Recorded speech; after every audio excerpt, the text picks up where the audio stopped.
A mediados de los años 70, aquí en Los Ángeles, comenzaron a construir una nueva generación de naves espaciales.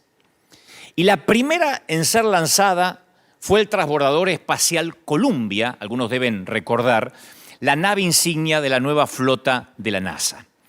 El Columbia despegó el 12 de abril de 1981 y giró alrededor de la Tierra 36 veces. Le siguieron después 27 misiones, pero el viaje final del Columbia fue un vuelo a la tragedia. Cuando reingresaba el transbordador a la atmósfera de la Tierra, en la mañana del 1 de febrero del 2003, el transbordador se desintegró con estos pasajeros que veíamos recién a bordo, con estos tripulantes. Un trozo de goma espuma aislante que cubría el tanque de combustible se había desprendido durante el lanzamiento 16 días antes. Y ya había pasado en otras pruebas que se desprendieron parte de la goma espuma.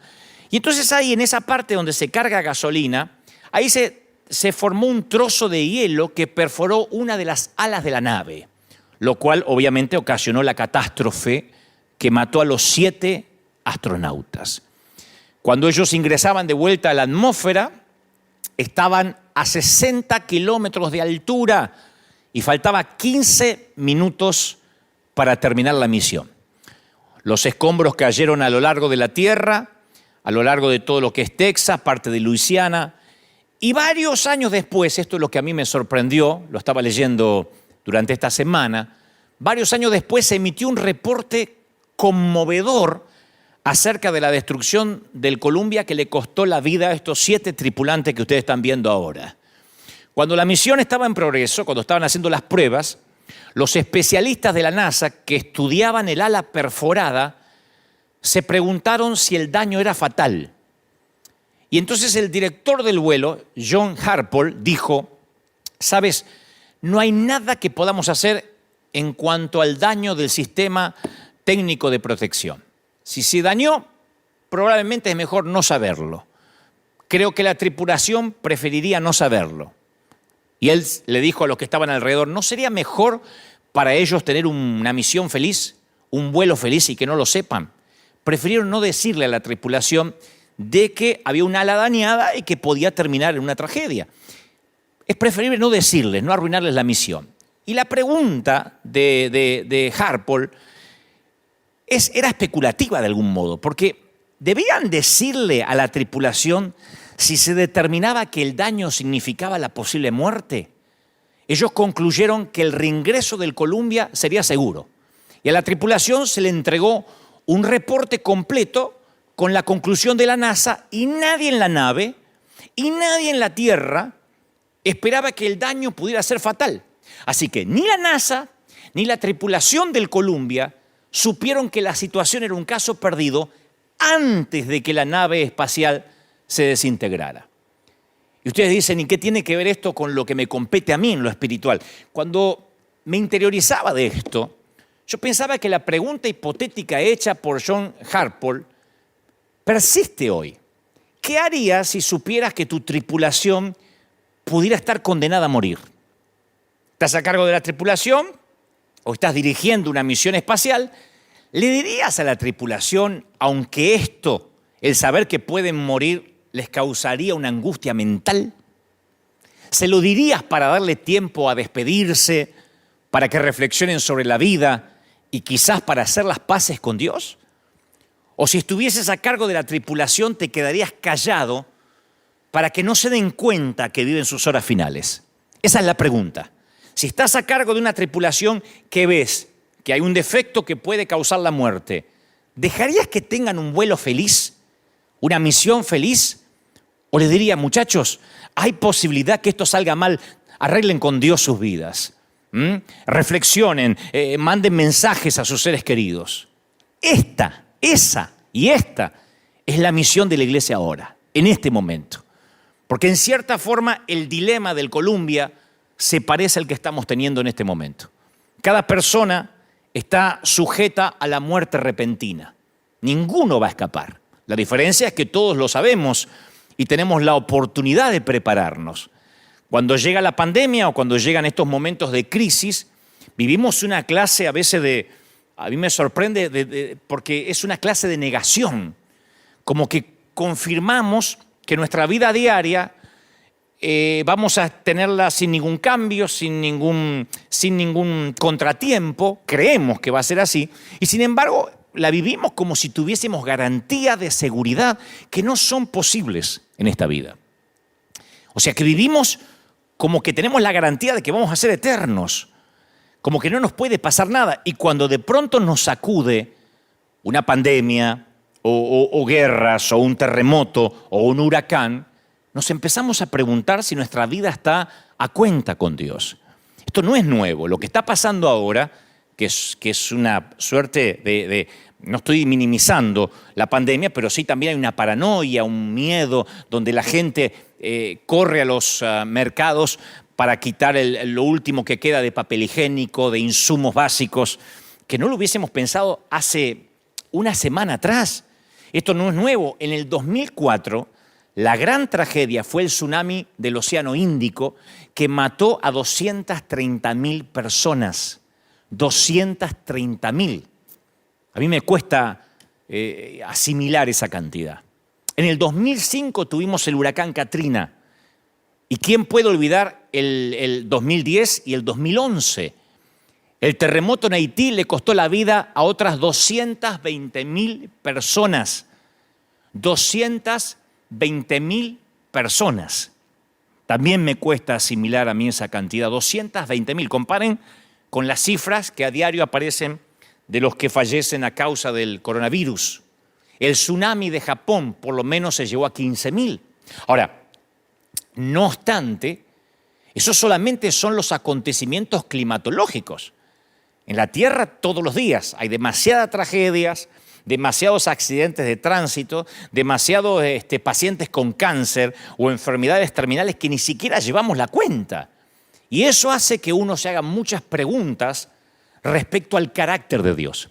Ahora es cuando la gente mira hacia las iglesias o trata de escucharnos a nosotros, y como cristianos, como seguidores de Dios, no podemos pretender creer que Dios está sorprendido. No podemos decir, no, es que esto nada tiene que ver con Dios, porque algunos creen en la teoría que Dios creó al mundo, pero que no participa en su funcionamiento. Y esa filosofía se llama deísmo. O sea, acepta la existencia de Dios, pero lo aleja de cualquier cosa que ocurra en el mundo que Él creó. Y creo que muchos cristianos adoptamos cierta clase de deísmo también, en un torpe intento de disculpar a Dios. Ahora no hay que tratar de disculpar a Dios. Cuando los ateos nos digan, ¿por qué está pasando eso? No hay que tratar de disculparse por Dios, porque yo sentí como que algunos cristianos hasta tenían vergüenza ajena, no podían explicar por qué estamos viviendo una pandemia. Las Escrituras son claras de que Dios continuamente está obrando activamente en el universo. No es que Dios a esto le sorprendió, Dios dice, vino una pandemia y yo justo estaba escuchando el coro de ángeles. No. El pretender que Dios no sabe esto es una falacia. Otra manera en que nosotros liberamos a Dios de la responsabilidad es echarle la culpa al enemigo, a Satanás. Pero si uno lee las Escrituras, sabemos que el libro de Job, a través del libro de Job, que Satanás no puede hacer nada sin el permiso de Dios. Ya sea que nos resulte cómodo o no, uno tiene que debatir este asunto con integridad teológica. Ahora, queridos pastores, colegas, cuando uno tiene que ponerse serio. Ahora es cuando no tenemos que hablar tonterías, boberías. Ahora es cuando tenemos que decirle a la gente, a los que no creen en Dios o a los que ahora van a empezar a buscar desesperadamente a Dios, hay que decirle, mira, la Biblia enseña que Dios es soberano, que Él está en el trono tanto en los momentos agradables como en los momentos que no son tan agradables. La Biblia presenta un Dios activo que está involucrado íntimamente en el control y en el sustento de todos los acontecimientos del mundo natural. El Señor hace lo que se le place, dice la Biblia, dice Salmo 135:6. El Señor hace lo que se le place por todo el cielo y toda la tierra, y en los océanos y en sus profundidades. hace que las nubes se eleven sobre la tierra, envía relámpagos junto con la lluvia y suelta el viento desde sus depósitos. Salmo 135, 6. Yo leo esto y no puedo pensar que el viento o la lluvia se manejan solos, o lo que es peor, que lo maneja el diablo. Solo el Salmo 135 dice, Él suelta el viento desde sus depósitos. Mateo 5, 45. Él da la luz de su sol, tanto a los malos como a los buenos, y envía la lluvia sobre los justos y los injustos por igual. Si tuviera la iglesia ahora repleta, diría, ¿quién envía la lluvia? Dios. Él lo hace. Él ordena que caiga la nieve en la tierra. Job 37, 6. Él ordena que caiga la nieve en la tierra y le dice a la lluvia que sea torrencial. Digo, por si alguien piensa que la inundación es un error de cálculo y el diablo tomó el control mientras que Dios miraba para el otro lado. El aliento de Dios envía el hielo y congela grandes extensiones de agua. Él carga las nubes de humedad. Estoy leyendo Job 37, 6. Él carga las nubes de humedad y después salen relámpagos brillantes. Las nubes se agitan bajo su mando y hacen por toda la tierra lo que Él ordena. O sea, yo creo que cuando veo las Escrituras no puedo en ningún momento dudar que Dios en algún momento del planeta pierde el control. Vemos un Dios que envía un diluvio para destruir un mundo oscurecido por el pecado y salva solo a Noé, al piadoso Noé y a su familia. Envía un fuego para destruir a Sodoma y Gomorra por su perversidad. Envía plagas para castigar a Egipto. Crea una plaga que mata a 70,000 hombres debido al pecado de David al censar a la gente. Una historia que en otro momento les voy a contar. Envía una tormenta para atraer la atención de Jonás y llevarlo al arrepentimiento. Entonces, cuando uno ve ese Dios, uno piensa, a ver, desde Malaquías a San Mateo, ¿será que Dios se ayornó? ¿Se ablandó? No estoy diciendo que era un Dios malo, explicaré eso en momentos, ni que Dios sea malo hoy. Quiero que entendamos que cuando pasan estas cosas, los predicadores no tenemos que salir a tratar de disculpar a Dios. Ayer veía un programa de televisión de alguien que decía, bueno, esto no tiene que ver con Dios. Entonces, ¿con quién tiene que ver? ¿Con Trump? ¿De verdad? ¿Con Maduro? ¿Con los políticos que nos tocó en desgracia en algunos países de América Latina? ¿Con quién tiene que ver? Primero uno tiene que concientizarse por qué está pasando eso, si no, no vamos a encontrar la solución. En Amós 4 hay un episodio bíblico extenso que describe cómo Dios trata con la desobediencia de los pueblos. Así que si alguna vez yo creo que en algún momento nos vemos tentados a separar a Dios de lo que ocurre en la tierra, pensamos, no, Dios lo creó y después se olvidó que hizo una tierra. Este pasaje de Amós 4, este pasaje, le voy a leer la versión de la Biblia de las Américas, es como que nos para en seco. Miren, o escuchen. Yo también os he dado, estoy leyendo Amós 4:6. Esto es Biblia pura, señores. Yo también os he dado dientes limpios en todas vuestras ciudades y falta de pan en vuestros lugares, pero no os habéis vuelto a mí, declara el Señor. Yo retuve la lluvia cuando faltaban 3 meses para la cosecha. Hice llover sobre una ciudad y sobre otra ciudad no hice llover. Sobre una parte llovía y la parte donde no llovía se secó junto con la cosecha. No aparece el diablo en esto, ¿no? Está hablando el Señor. Así que de 2 o 3 ciudades iban tambaleándose a otra ciudad para beber agua y no se saciaban. Pero no os habéis vuelto a mí, declara el Señor. Os herí con viento abrasador y la oruga ha devorado vuestros muchos huertos y viñedos, vuestras higueras y vuestros olivos, pero no os habéis vuelto a mí, declara el Señor. Envié contra vosotros una plaga, como la plaga de Egipto, Maté a espada a vuestros jóvenes junto a vuestros caballos capturados e hice subir hasta vuestras narices el hedor de vuestro campamento, pero no os vuelto a mí, declara el Señor. No os habéis vuelto a mí. Os destruí como a Sodoma y Gomorra y fuisteis como tizón arrebatado de la hoguera, pero no habéis vuelto a mí. Yo no estoy repitiendo esto, lo dicen las Escrituras tal cual. Declara el Señor, por tanto, prepárate para venir al encuentro de tu Dios. Este es el Señor. Digo, para poner en claro, yo no sé si esto es muy alentador, que cuando estas cosas pasan, no podemos mirar para otra parte, los que predicamos, los que estamos en los negocios del reino, negocios en el mejor sentido de la palabra, aludiendo a las palabras de Jesús cuando era niño, diciendo: los negocios de mi Padre me es necesario estar.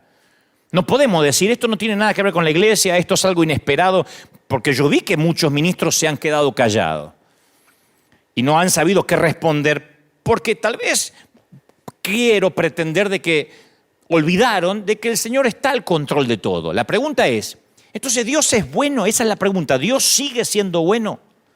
La pregunta ¿es bueno Dios cuando el resultado no lo es? Porque nosotros nos congregamos en iglesias donde cuando alguien se recupera del cáncer decimos: Dios es bueno, hermano, me sané de cáncer, amén, Dios es bueno, ¿no? Un aumento de salario, decimos: Dios es bueno. Aplicamos para la universidad, nos aceptaron, decimos: Dios es bueno. Ahora, decimos Dios es bueno cuando las circunstancias son diferentes. En el cementerio o en la maternidad, en el panteón o en la nursery, en la fila para conseguir empleo o en la fila del mercado para comprar de todo. En días de recesión como en días de provisión. Dios es bueno en días de salud y en días de pandemia.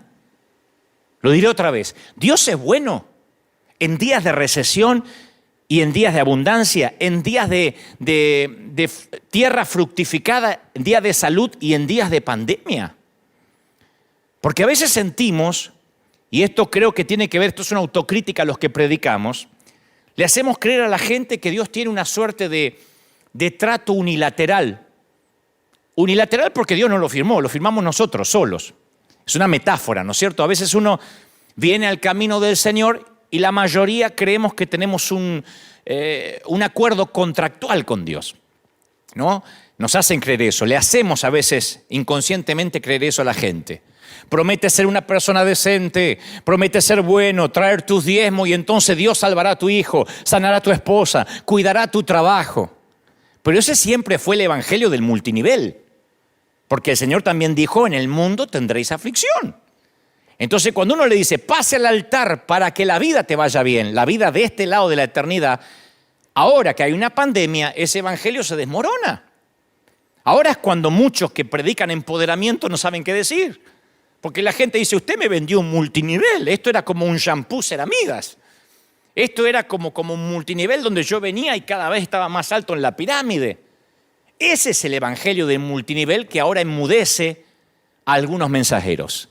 Aquí todos los domingos, y los que me siguen domingo a domingo saben que yo digo siempre: la iglesia se trata de gente rota, de gente con problemas, de gente que no necesariamente sube todos los días de nivel, sí espiritualmente, pero a veces las cosas no van bien.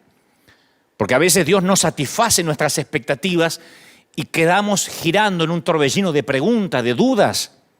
Y ahí es cuando llegan los clientes, entre comillas, a reclamar las garantías de lo que compraron, ¿no? Y yo quiero que sepas bien esto: Dios no ha hecho tratos con nadie.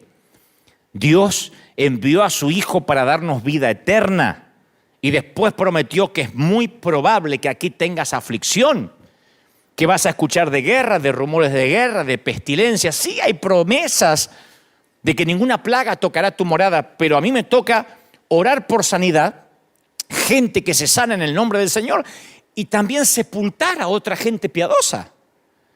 En la iglesia tenemos testimonios de gente que ha venido en silla de ruedas y ha caminado, y otros que siguen confinados a un bastón, a una silla de ruedas. Y yo no puedo ser tan torpe de pensar que a unos Dios los ama y a otros no. O decir, a este le funcionó el multinivel y a este no le funcionó. Aquí es cuando ese evangelio de naipes se desmorona.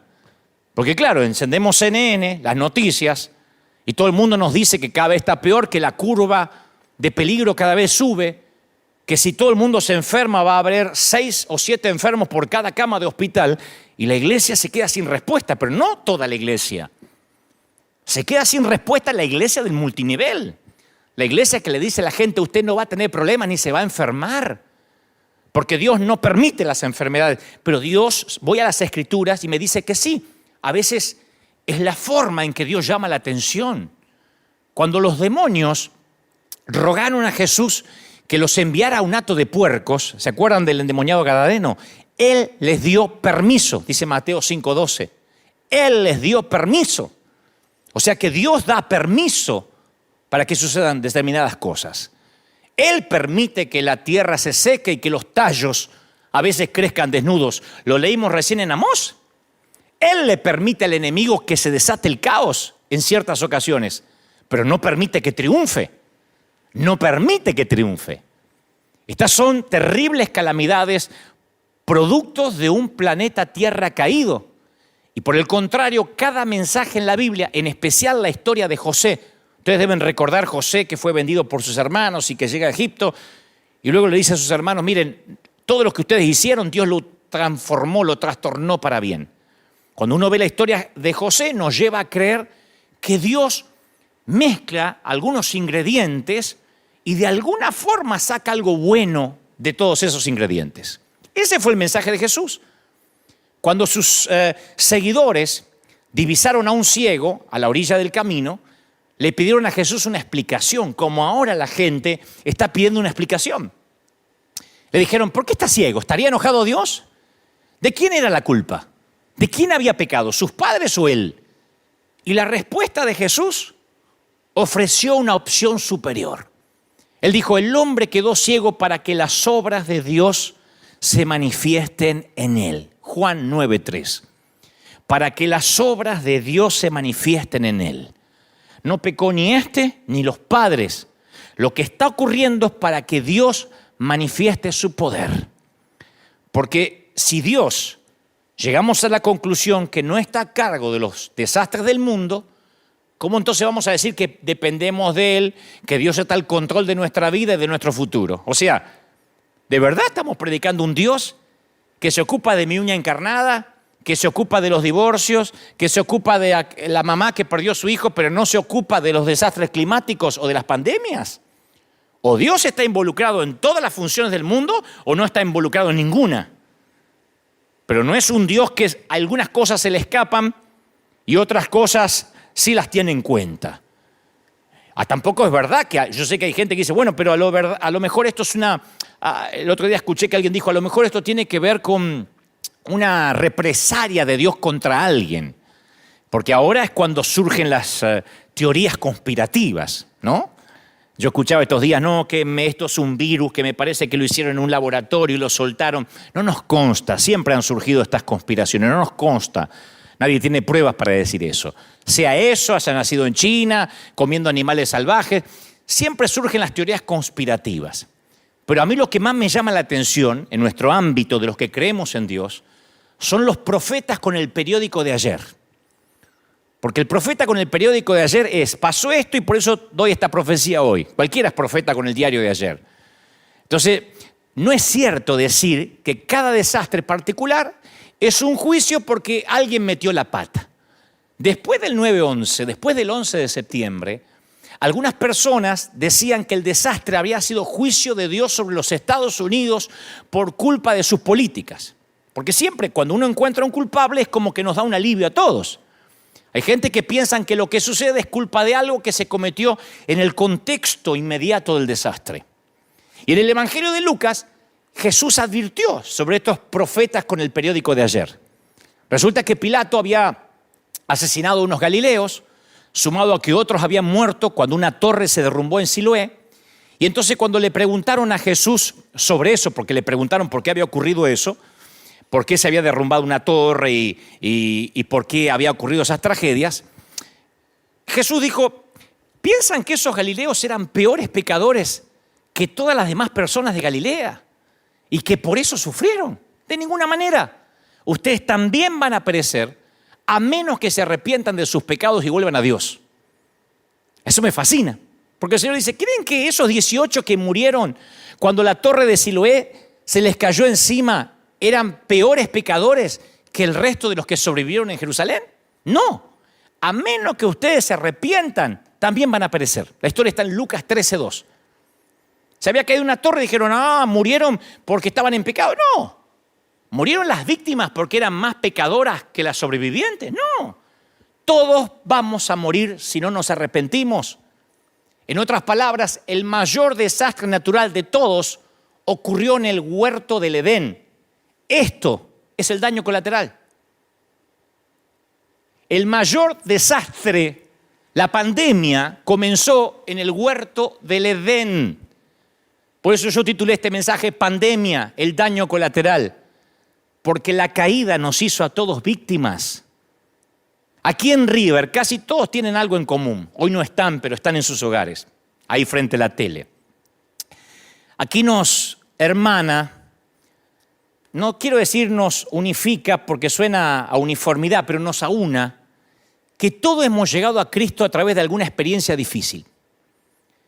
Todos llegaron rotos de alguna manera.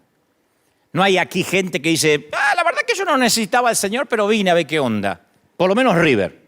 Este es un sitio de gente rota, frecuentemente por la pérdida de un ser amado, por un divorcio, por la pérdida del trabajo, por abusos en la niñez. Y todos coinciden que Dios se valió de esa dificultad y de esos desastres para atraerles la atención hacia Él. Entonces, yo sé que las crisis podrían alejar a mucha gente de Dios, pero en la mayoría tiene un efecto contrario. Los lleva a los brazos de Jesús. Yo quiero que me escuchen los que están en cualquier parte del mundo, aún los que están en Italia, que son uno de los países más, en este momento, más afectados por esto que nos compete a todos. Estas cosas, mis queridos, ayudan a toda la humanidad a diferenciar lo temporal de lo permanente. La pandemia comenzó en el huerto del Edén. Esto es el daño colateral. Esto nos recuerda que el mañana es incierto y que hoy es el día de la salvación, no mañana. No después del bautismo, no después de que vengas a las células, no después del curso de membresía, porque siempre nosotros le estamos agregando algo, como los judíos querían hacer. Bueno, la cruz y también la circuncisión. Bueno, la cruz y también aprenderse las leyes judías. No, esto es salvación ya. Esto reordena nuestras prioridades. Al principio yo me choqué como todo el mundo cuando veía las noticias. Y después el Espíritu Santo empieza a mostrarme de que de alguna forma esto atrae a la gente a Dios. Porque es común en medio de la sequía olvidar que lo normal es que llueva. Lo sagrado se vuelve común. Si esto estuviese repleto, yo diría, iglesia, lo sagrado se vuelve, y todo el mundo gritaría, común.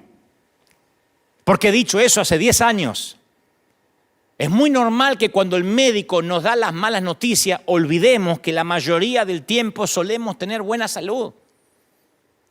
Porque las bendiciones de Dios abundan, son la norma. Pero en estas temporadas nos olvidamos de los tiempos buenos y lo sagrado se nos vuelve común, aún a los que van a la iglesia. Estados Unidos de América, era un país que importaba misioneros, exportaba misioneros a todo el mundo. Las iglesias en Argentina, en mi país, en México, en Colombia, en Honduras, nacieron por misioneros que salieron de aquí. La mayoría de las iglesias en los Estados Unidos suelen estar vacías los domingos por la mañana. ¿Qué pasó? Lo sagrado se vuelve común. Las palabras de José a Faraón fueron claras. Dice, después llegará un tiempo de 7 años de un hambre tan intensa que la gente se va a olvidar de la prosperidad de Egipto. El hambre va a destruir la tierra. Ese era el sueño que cuando el profeta lo discierne y se lo dice, la hambruna va a ser tan grave que va a borrar el recuerdo de los años buenos. José vio en el sueño ambas épocas, la de la abundancia y la de escasez. y ambas épocas bajo el paraguas de la jurisdicción divina. Las buenas épocas y las épocas de hambruna. Pero ¿qué pasa? Que cuando viene la hambruna, la gente se olvida de cuando todo estaba bien, de cuando comía. Por eso esta pandemia no define a Dios. Porque algunos dicen, ¿y qué dice Dios a esto? ¿Ustedes que creen en Dios? Alguien me interpeló hace una semana y me dijo, ¿tú qué hablas de Dios? ¿Qué dice Dios? Esto no define a Dios, esto no define a nosotros. Porque cuando vienen los desastres, Dios no está siendo puesto a prueba. Nosotros estamos siendo puestos a prueba. Cuando ocurren estas cosas, no podemos pensar que las muertes masivas pueden desacreditar a Dios más de lo que pudiera hacerlo una sola muerte. Sabemos quién trajo la muerte al mundo y no fue Dios. La muerte, la pandemia comenzó en el huerto del Edén, no comenzó en China. La pandemia no comenzó con un murciélago, comenzó con un hombre. La pandemia no es un murciélago, no comenzó con un ratón. La pandemia comenzó con Adán, con Eva. Así que voy a decir esto de la manera más directa, pero tal vez suene sórdida, pero no tengo otra manera de decirlo. Hay que recordar que cada una de las personas que murió en el terremoto de Haití también iban a morir eventualmente. Todos los que están siendo infectados por el coronavirus, no queremos que sean infectados, oramos para que pronto descubran el antídoto, pero no nos olvidemos que también morirán eventualmente aunque no estén infectados. El hecho que las muertes sean inesperadas y sean simultáneas nos impactan más. Pero yo escuché a un periodista anoche decir, nunca voy a creer en un Dios que permita que a sus criaturas les pasen cosas tan terribles. Y como piensa ese periodista, lo que me aterra no es que lo piense el periodista, que me consta que es ateo, sino que me aterra que esto lo piensen algunos cristianos. Me aterra que haya gente que venga los domingos a la iglesia que cree que Dios es un Dios tipo padre helicóptero, que sobrevuela justo arriba de nosotros a tiempo y nos rescata. Me preocupa que haya gente que crea en un Dios que nos aísla de toda situación desagradable, como un padre sobreprotector, un Dios aséptico. Hay un montón de gente que cree en un Dios que le garantice protección, seguridad, felicidad, que los libre de tragedia y dolor. Eso es un seguro médico, un multinivel, pero no es Dios. Porque si uno no dice esto, cuando la gente después, a mí como pastor me viene y me dice, ¿sabe? Tuve que enterrar a mi padre. Tuve que sufrir la tragedia de un hijo. Gente con leucemia, con cáncer. Yo creo que Dios sana. Claro que sí, y oro siempre por sanidad. Pero yo sé que eventualmente todos vamos a morir y por eso tenemos que tener nuestra vida a cuenta con Dios. Hay mucha gente que ahora se acuerda de Dios. La misma gente que pregunta ¿dónde está Dios? En una pandemia se rehúsa a adorarlo y honrarlo cuando vienen años de paz y de calma. Los mismos que dicen ¿dónde está Dios? Y se desesperan por llevarse todo el papel higiénico, que nunca lo voy a entender por qué se llevan el papel higiénico de los mercados, son los que no adoran a Dios cuando no hay virus. Son los que cuando hay un Super Bowl, lo primero que hacen es faltar a la iglesia. Son los que cuando juega el Chivas y el América, la iglesia no importa. Son los que cuando hay un mundial y juega su equipo, no importa 3 cuernos leer la Biblia o la iglesia. Son los que ahora dicen, ¿dónde está Dios? ¿Dónde está el papá helicóptero? Ellos dejan de lado a Dios en las temporadas buenas, pero creen que Dios está obligado a ayudarlos cuando vienen las temporadas malas. Creen que el Dios al que deshonran cuando están bien debería sanarlos cuando están enfermos. Que el Dios al que ignoran cuando son ricos debería rescatarlos de la inminente pobreza. Y es el Dios al que se rehúsan a adorar cuando la tierra permanece firme y ahora le exigen que los venga a rescatar cuando la tierra comienza a temblar. Pero Dios no te debe nada. Dios no me debe nada. Dios no te debe nada. No me debe nada. Dios no es deudor de nadie.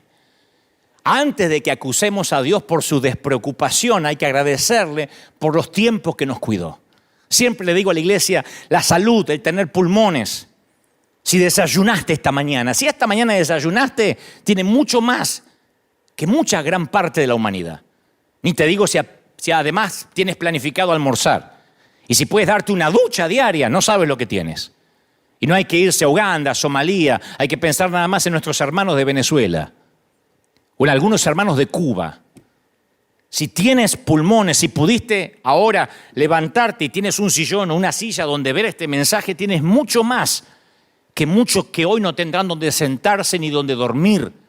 Siempre estamos rodeados de bendiciones inmerecidas.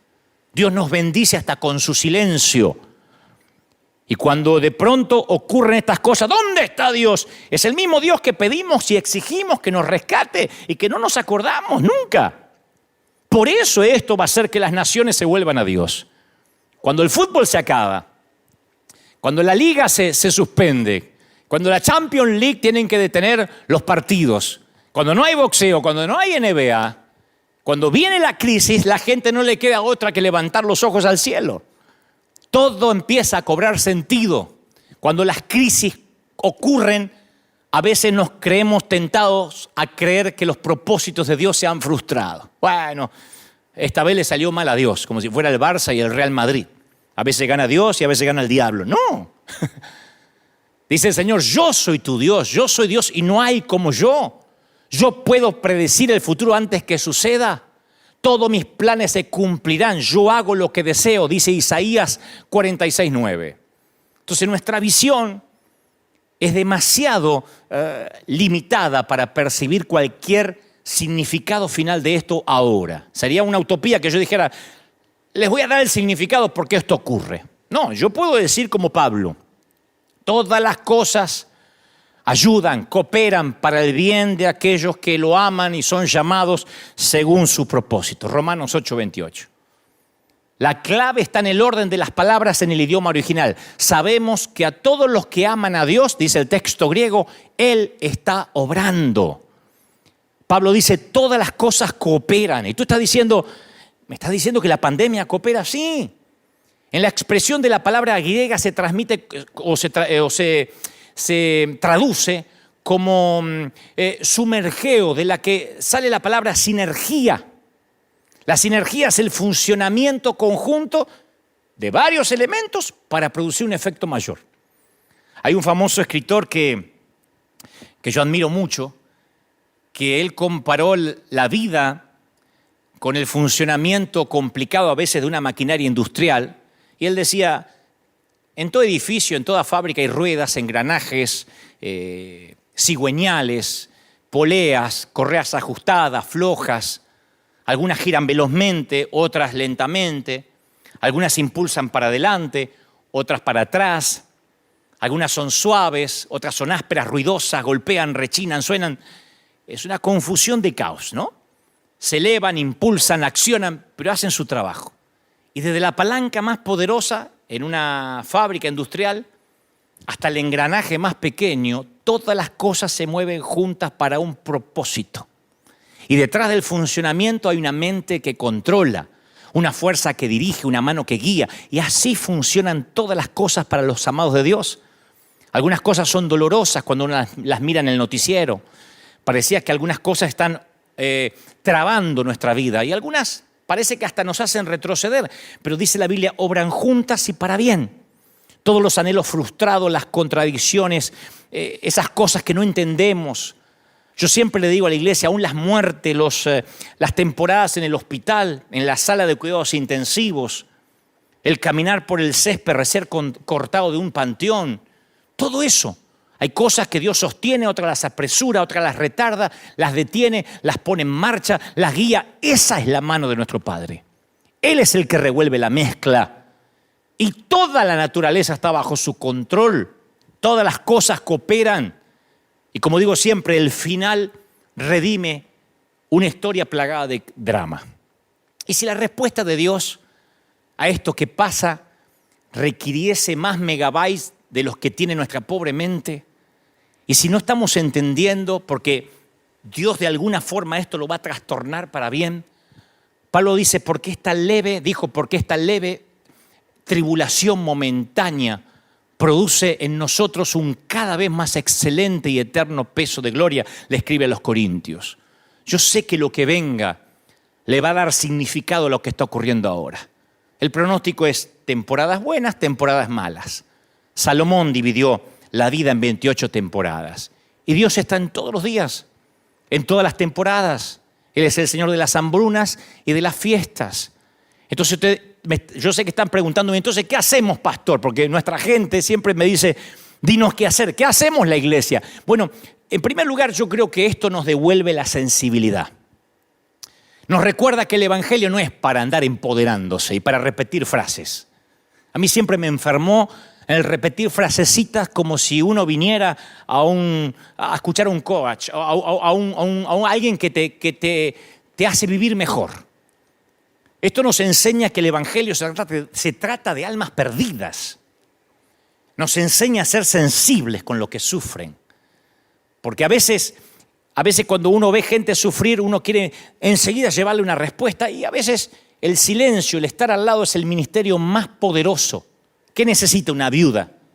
En el momento que está arrojando un puñado de tierra sobre el ataúd de su marido, de toda la vida. ¿Qué necesita? Que alguien en silencio la abrace, no que le den un sermón. Y cuando la gente sufre, como está sufriendo ahora toda la humanidad, los razonamientos espirituales, la cita indiscriminada de pasajes bíblicos abruman. La gente no necesita nuestras respuestas, necesita nuestros hombros para llorar. Por eso esto me alegra, porque cuando esto pase, porque va a pasar, yo sé que la gente que va a ir al Lighthouse ya no van a ser 50, van a ser cientos. A mí me gusta que esto nos sensibilice. Estos son los momentos en que la iglesia de Jesucristo tenemos que entrar en nuestro apogeo. Este es el momento que tenemos que decir, sí, esto es iglesia. Ahora es cuando los presidentes no saben qué decir. Yo veo a los presidentes, desde los Estados Unidos por lo menos, inclusive los de Europa, titubean. Les escriben, pobrecitos, lo que tienen que decir y titubean. Ahora es cuando los que se supone son los jefes de Estado, los comandantes en jefe de las Fuerzas Armadas no saben qué decir. Y ahora es cuando la iglesia tiene que hablar. Y ustedes dicen, ¿y cómo hablamos? Ahora es cuando la gente tiene dolor y a veces lo único que tenemos que decir es, mira, me gustaría sentarme contigo, tomar una taza de café y que trabajemos juntos en las preguntas que tú tienes, pero ahora estoy aquí para servirte. Es que tengo miedo porque me voy a enfermar. Yo estoy aquí para estar contigo, para servirte. ¿Qué puedo hacer? Porque esto nos recuerda que estamos de paso. Apocalipsis 21:3 dice, oí una voz fuerte que salía del trono y decía, miren, el hogar que Dios está preparando. Miren, Él vivirá con ellos y ellos serán su pueblo. Dios mismo estará con ellos. Él mismo, Él secará toda lágrima de sus ojos. No habrá dolor y estas cosas no existirán más. O sea que este no va a ser nuestro hogar permanente. Ese es el mensaje que alguien que no tiene a Dios necesita oír ahora. Pablo dice, toda la creación espera con anhelo el día futuro en que Dios le revele a sus hijos verdaderos la eternidad. Porque sabemos que toda la creación gime de angustia como si tuviera dolores de parto, le dice Pablo a los romanos. Ahora es cuando hay que decirle, no te preocupes, sabíamos que esto iba a pasar. En nuestra iglesia continuamente hablamos de los días finales, pero no te preocupes, porque vamos a salir de esto y esto va a hacer que reordene tus prioridades. ¿Va a haber cura para la pandemia? No quiero parecer un profeta con el periódico de ayer. Yo sé que pronto los científicos, los infectólogos van a dar con la vacuna contra el coronavirus. La Biblia dice que Ezequías había enfermado gravemente y Isaías le había dicho a los siervos de Ezequías, preparen un ungüento de higos y pónganlo sobre la llaga y Ezequías se recuperará. La historia está en Isaías 38:21. Y la enfermedad fatal de Ezequías se originó por una llaga en alguna parte de su cuerpo. Probablemente suponemos que se había infectado y que se estaba filtrando veneno en su sistema, por eso estaba por morir. Y Dios le da instrucciones a Isaías para que se sanara, pero que tenía que transmitir una cura, una suerte de asepsia a los médicos de la corte. O sea, la receta era un ungüento, una pasta hecha con higos machacados para aplicarlo en la llaga. Uno se podría preguntar por qué Dios no lo sanó simplemente con un milagro. ¿Por qué no sanar a Ezequías por medio de un milagro, una palabra? Dios tiene la costumbre de usar a su gente, a sus dones y a sus recursos para llevar a cabo sus planes. Fuimos creados para ser asistentes de Dios y hacer su obra en la tierra. Así que así como Dios con Isaías usó a los médicos de la corte, Yo sé que Dios va a usar a los científicos que están ahora investigando y creo que va a ser pronto para que den con la cura. Yo estoy convencido de eso, que esto va a pasar, pero vamos a reordenar nuestras prioridades. Vamos a ordenarla de modo que cuando esto pase, que va a ser pronto, no diré yo una fecha porque no estoy fungiendo de profeta, solamente de transmitirte lo que Dios me dijo que te diga. Cuando la economía se colapsa, como está ocurriendo ahora, donde inclusive Wall Street, que marca el pulso financiero del mundo, del planeta, casualmente o paradójicamente, cuando la economía se viene abajo, dicen los sociólogos que la contaminación en estos pocos días, en esta semana, en estos días, en estos 21 tantos días que ha cambiado el planeta, la contaminación bajó de manera considerable. Claro, la calidad del aire que respiramos ha mejorado considerablemente. No obstante, seguimos respirando. Para lo que decía recién, que a veces olvidamos las cosas comunes, las cosas que Dios nos permite tener, ¿no? Seguimos respirando. Algún propósito, Dios es el que revuelve y hace que todo obre para bien. Algún propósito hay. En un momento en que las minorías reclaman no ser discriminadas, en un momento que las minorías defienden el lenguaje inclusivo, incluso, que van a las plazas y dicen hay que cambiar la manera de hablar, hay que decir todes en vez de todos, porque eso nos mete a todos. Aparece un virus que nos hace experimentar que en un cerrar de ojos todos nos convertimos en discriminados o en potenciales discriminados.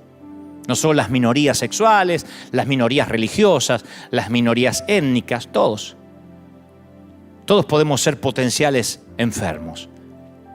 En aquellos a los que no se les permite cruzar las fronteras, en aquellos a los que no tenemos miedo que nos transmitan enfermedades, aún no teniendo ninguna culpa, siendo de raza blanca, raza negra, occidentales, asiáticos, no importa los lujos económicos que tengas a tu alcance.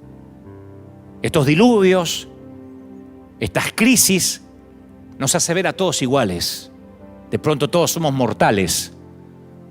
Abrimos el periódico y descubrimos que alguien que coloca a Oscar sobre la chimenea, que levantó Oscar de la academia por sus películas como Tom Hanks, dice, estoy enfermo y estoy atravesando la pandemia y estoy atravesando la enfermedad. Y uno dice, wow, esto no es aquello que afectaba a los de Haití, ¿no? Esto no es aquello que vivían allá en una parte de África que nunca voy a ir. Esto no importa si vives en Beverly Hills, en un rancherío, en los suburbios. Esto nos iguala a todos.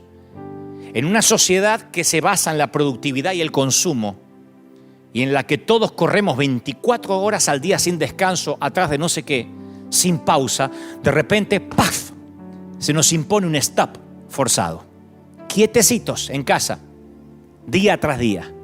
Mírense en ustedes, ¿cuánto hace que no se ponían en una sala a escuchar un mensaje? ¿Escuchaste al predicador aquel? Sí, lo escuché en el celular mientras manejaba, mientras que iba al trabajo. Yo mientras tomaba café. Yo lo escuchaba mientras me bañaba. Miren ahora, todos quietecitos, haciendo altares en casa. No estoy ponderando lo que está ocurriendo. Digo, ¿no será que nuestra mente no alcanza a comprender qué quiere Dios? Estamos contando las horas de un tiempo al que le hemos asignado un valor monetario. Porque la gente mide el tiempo en retribución a algún tipo de dinero. Y entonces cuando ahora nos obligan a pasar tiempo, a trabajar desde casa, de pronto valoramos el tiempo. Yo extraño horrores a nuestra gente. Los extraño. Y creo que en algún momento habré pecado de tomármelos como algo común. Todos los domingos, hace 10 años, yo salgo aquí y a las 9 de la mañana esta iglesia está repleta, la arena está llenísimo y sale la gente promediando las 11 y a las 12:30 se vuelve a llenar. Los niños corretean, esto es literalmente un hervidero de gente. Hoy los extraño. Hoy la mayoría de las iglesias en los Estados Unidos de América, por lo menos, están en silencio, con las luces medio apagadas y extraño el bullicio. Dígale a su hermano, abrácese. En una época en que la crianza de los hijos se las delegamos a los maestros, a las niñeras, a las instituciones. Ahora el coronavirus obliga a cerrar escuelas y nos fuerza a volver a poner a papá y mamá junto a los hijos. Algunos se van a ver la cara muy seguido esta semana, porque de alguna forma esta pandemia nos obliga a volver a ser familia. Pero no solo la familia sanguínea, ¿eh? A mí me han escrito de todo el mundo: pastor, ¿cómo puedo mandar mi siembra, mi diezmo? No se detenga, sé que va a tener que cerrar la iglesia y eso será un gran desafío financiero. Porque las iglesias nos sostenemos de las finanzas, de la colaboración, de las semillas de la gente. Si la gente no viene, la iglesia termina colapsando financieramente. Y me han llamado de todas partes, personas que nunca han sembrado antes, pero dicen: somos familia. No deje de enviar sus mensajes. Italia, hay un montón de ciudadanos en Italia, de hispanos, que están mirando este momento ahora desde sus hogares y me dicen: queremos mandar nuestras finanzas, nuestras ofrendas. No hay que manipular, no hay que hacer pactos, no hay que buscar versículos para que la gente dé. Cuando estas cosas pasan, volvemos a ser familia. Volvemos a recordar de qué se trataba todo esto. En un mundo donde las relaciones interpersonales, la comunicación, la socialización se realiza a través de redes sociales, dándonos la falsa ilusión de la cercanía. En un mundo donde decimos: yo tengo 1500 amigos, ¿de verdad? Sí, en Instagram. De pronto este virus nos quita la verdadera cercanía, la real. Que nadie se toque, que nadie se bese, que nadie se abrace, que todo debe hacerse a distancia. La frialdad, la ausencia de contacto. Salúdense con el codo. Para algunos no les costará, para los que venimos de abrazos, de besos, para los que tenemos un tanque emocional muy grande que llenar porque no tuvimos muchos abrazos y besos de chiquitos, no saben cómo esto nos hace valorar el contacto físico. ¿Cuántas veces hemos dado por común esos gestos de abrazo y su significado? Y si esto se mantuviera, no saben cómo vamos a extrañar los abrazos. Creo que la manera de evangelizar luego que esto suceda, que esto pase, no será llevando muebles y electrodomésticos, será golpeando las puertas y decirle: ¿sabe? Ahora que la pandemia pasó, ¿no quiere que lo abrace? La gente estallará en llanto. Porque este virus nos manda un mensaje claro. Esta pandemia nos vino a explicar algo. Número 1, esto tiene fecha de caducidad. Esperemos que pronto.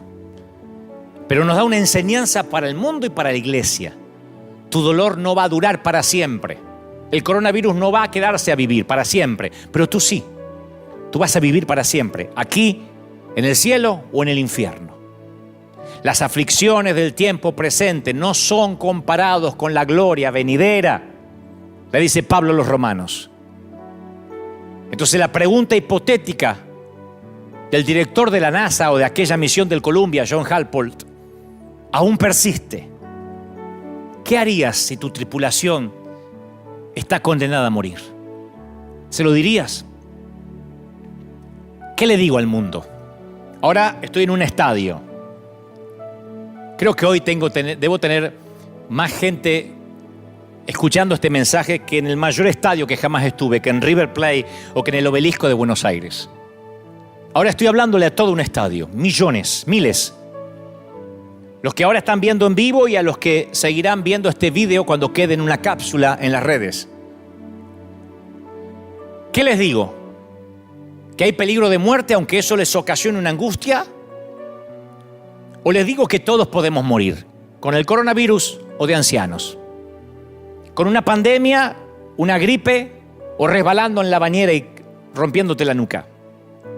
¿En un accidente de tránsito o cáncer o un derrame cerebral, lo que sea? ¿O una apendicitis que se te complica? ¿Te lo digo? Sí, te tienes que ir.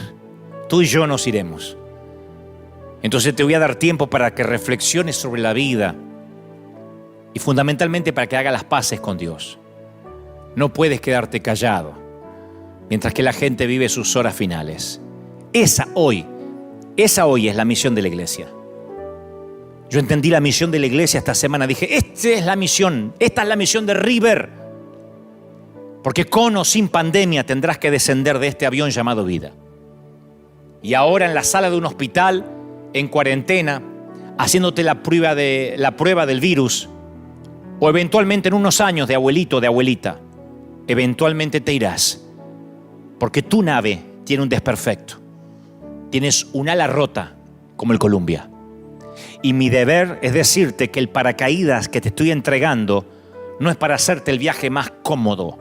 La iglesia no es para que tengas un auto mejor, para que termines de pagar la casa, ni esas ridiculeces que te han dicho.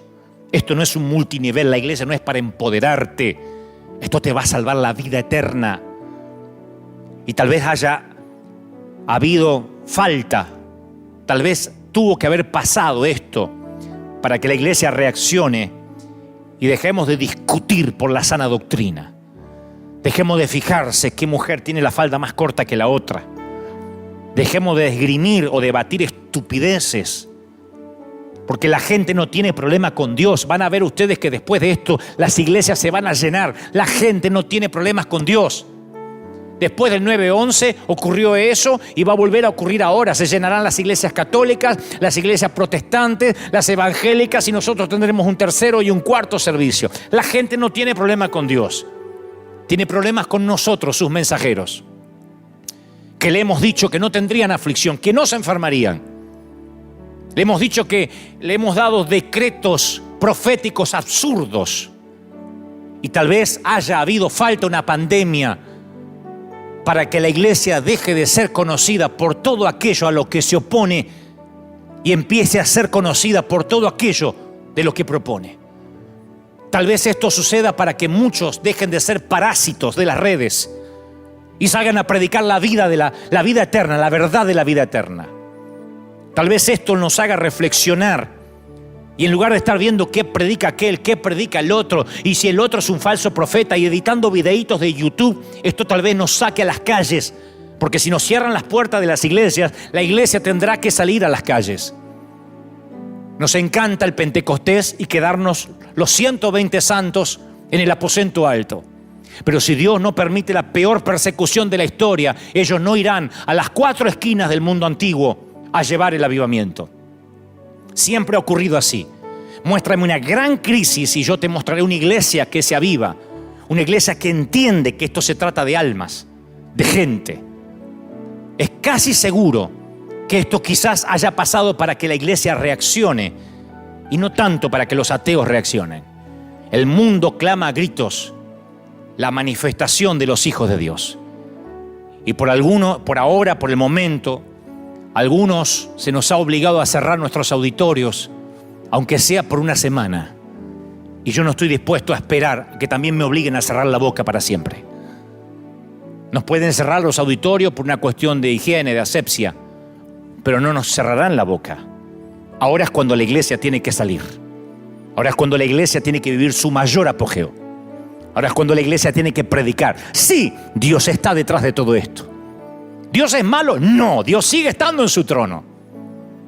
Te salves o te mueras, Dios es real. Este caos comenzó en el huerto del Edén. Solo es el daño colateral de un mundo caído. Y sabes, las cosas se pondrán peores. Siempre las cosas se pondrán peores. Saldremos de esta y escucharemos acerca de guerras. O escucharemos acerca de plagas o de terremotos o de tsunamis.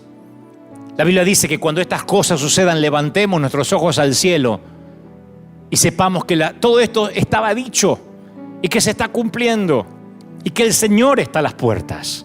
Alegraos cuando estas cosas pasan y salgan, prediquen, se trata de almas. No importa si yo pertenezco a la Asamblea de Dios, si tú eres bautista o si tú crees eres arminiano y el otro es calvinista. Eso no importa ahora. Esto nos tiene que aunar. Voy a culminar con esto. Hace poco conocí a un productor que supo juntar a los astros más importantes de la música hace muchos años para un tema que compuso Michael Jackson, USA for Africa. Todos los cantantes del momento lograron juntarse en pos de lo que era una ayuda humanitaria para los que más necesitaban, para los más vulnerables. Y entonces le pregunté a uno de los productores cómo se juntan tantos grandes de la música, tantos ganadores de premios, tantos vendedores de discos. Y él dijo, bueno, les puse en la puerta del estudio un cartel que decía, por favor, deje su ego afuera. Esto tiene que ver con algo más grande que ustedes. Y me dijo, tú le dices a un actor de Hollywood, a un cantante multimillonario que estará involucrado en algo más grande que él mismo y contarás con él. Me quedé pensando qué nos hace falta a los pastores para entender que esto es algo más grande que nosotros, que nuestro templo. Eventualmente yo me iré de River Arena, porque moriré, porque Dios me lleva a otra parte, o quién sabe qué, o porque como soy falible quizás falle. Yo no soy el Arena. Yo no soy ni siquiera pastor. La gente cuando digo no soy pastor, ¡oh!, se avergüenza. No, es que no me define ni siquiera lo que eventualmente me toca hacer. Yo estoy involucrado en un negocio que me supera, que es más grande que este servidor. Y si entendemos que esto es más grande que nosotros, cuando vemos los hospitales repletos, cuando vemos al comandante en jefe del que se supone el país más poderoso del mundo, titubeando, desdiciéndose en algunas cosas y no sabiendo qué hacer, cuando se supone el hombre más poderoso del mundo, que no es Superman, no tiene respuestas, entonces las respuestas estarán en la iglesia o no estarán en ninguna parte más. Y nosotros tenemos las respuestas. Nosotros somos los que podemos decir, sabes, estas cosas van a pasar, no se sorprendan, tranquilos. Y abrazar sin miedo al contagio. No estoy diciendo que no seamos preventivos. Cerramos las puertas en pos de lo que nos pidieron. Lo que digo es que sepamos que nosotros tenemos nuestro pasaporte al día, en términos metafóricos espirituales. Que nosotros en cualquier momento, si nos toca partir, nos iremos sirviendo. No huyamos como ratas. Ahora es el momento de no buscar ni culpables ni autores intelectuales, porque, insisto, querían que yo les diga quién es el culpable, se los diré. Esto no viene de un murciélago, no viene de China, ni de un laboratorio del Área 51. Esto nació en el huerto del Edén. Solamente vivimos el daño colateral, como el Katrina, como los tsunamis, como los 250.000 que murieron con una sola ola, una mañana tranquila, mientras creían que seguían su vida como siempre. O nos damos cuenta de qué se trata el juego de la vida, o vamos a quedar como unos imbéciles queriendo predicar un evangelio para empoderarse. Esto no tiene que ver contigo ni conmigo, tiene que ver con algo más grande. Me encantó transmitir lo que creo Dios me dijo que te diga. Pero yo quiero que ahora, ahí donde estés, en cualquier parte del mundo, me gustaría orar. Principalmente porque sé que ustedes invitaron a muchos que no conocían a Cristo a que me escucharan. Y no podría yo terminar esta transmisión en vivo sin invitarte a aceptar a Cristo en tu corazón. Hoy es el día. Hoy es el día. Esto no es una película de ciencia ficción. Esto está ocurriendo. Y hoy es el día en que tú tienes que decir, Señor, entra en mi vida. Ahí donde estás, repite conmigo, Señor, entra en mi corazón. Te recibo como mi suficiente Salvador. Perdona mis pecados. Sé que he fregado toda mi vida. Sé que la he arruinado. Pero ahora te pido que me perdones. Señor, dame una oportunidad. Inscribe mi nombre en el libro de la vida. Te reconozco como mi suficiente Salvador. Gracias por morir por mí en la cruz. Amén. Eso es todo lo que tienes que hacer. Si hiciste esta oración conmigo, apenas, si en tu país no hay restricciones, ve a una iglesia apenas puedas. Y apenas se levante la restricción, corre a una iglesia. Aquí en River Arena te esperamos pronto. Esperemos que, ojalá Dios mediante, nos permitamos estar aquí el domingo que viene a las 9 y a las 12:30 en el avivamiento de la calle Broadway, 200 East Broadway, en Anaheim, cerquita de Disneyland. Ojalá que puedas venir. O buscar cualquier iglesia donde se predica a Cristo. Y los que somos cristianos, los que tenemos a Cristo hace algunos años, que esto nos acerque más a Dios. Que esto nos quite tiempo de Netflix, de iPad, de celulares y nos acerque más a la Biblia. Que esto nos permita estar padres con hijos. Que nos permita volvernos a Dios.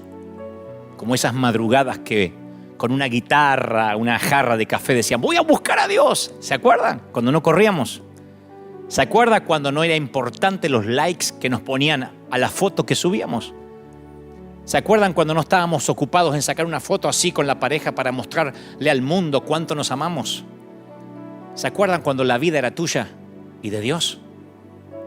Tal vez esto nos permita volver otra vez a lo que nunca nos debimos olvidar. Tal vez la pandemia solo sea, como titulo este mensaje, un daño colateral. Bueno, no creo que tal vez, estoy convencido de eso. Volvamos al Señor. Que volvamos a Él y sepamos, batallón del ejército de Dios, que todo va a estar bien, todo va a pasar. El tema es si habremos aprendido algo de esto. Oremos al Señor. Padre, gracias a todos los que están del otro lado, a los que están en sus casas, en sus hogares, en los que están en todos los continentes, en el sur, en el norte, a los que están pasando los océanos. Yo te pido, Padre, ahora que la unción que hay aquí se transmita a los hogares, que niños, jóvenes, ancianos y adultos reciban, Señor, lo mejor que tú nos has dado. Que este río que ha comenzado en River llegue ahora, porque yo sé, Señor, que nos has obligado a romper las fronteras, a romper las paredes de esta arena, porque mucho pueblo tienes en esta ciudad y el pueblo supera a los que puede albergar un templo o varios templos. Yo bendigo, soplo, suelto un viento de otra parte. Yo declaro, Dios, que los mejores días están por venir, que la presencia tuya, esta gloria, llega ahora. Yo sé que algo está ocurriendo y yo sé que hay gente recibiendo la presencia del Espíritu ahora, porque, Señor, he hablado al intelecto, he hablado a lo que la gente puede comprender, pero sé que tu Espíritu Santo ha llegado donde yo no puedo llegar, y es al corazón, al alma.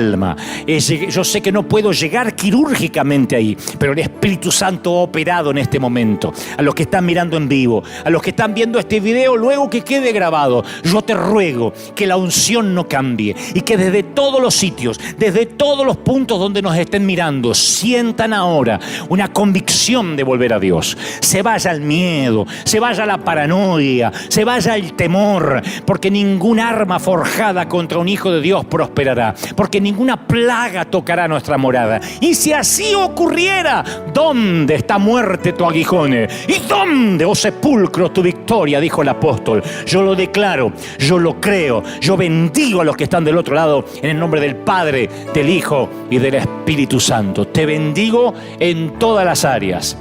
Gracias por sembrar. Gracias. Tu siembra no cambia en nada mi estatus financiero. Yo tengo la vida resuelta hace muchísimos años.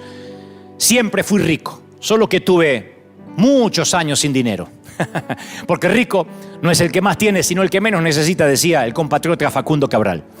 Lo que necesitamos es tu semilla, tu siembra, para que este río no se detenga, para que podamos seguir sosteniendo obras misioneras, para que podamos seguir predicando. Así que yo me voy a ir del aire, voy a disfrutar mi domingo como todos ustedes, y tú te puedes quedar ahí llamando por teléfono, entrando a www.river-church.org y ayudándonos a que si estas cosas no cambian, aquí voy a estar otra vez en vivo el domingo que viene, o con la gente, con los miles, con el batallón del ejército de Dios, o aquí acompañándote directamente a tu hogar. Chau, que Dios te bendiga, que tengas un domingo extraordinario, y como sé que es más tarde en otras partes del planeta, buenas tardes, buenas noches, chau, hasta la próxima, bye.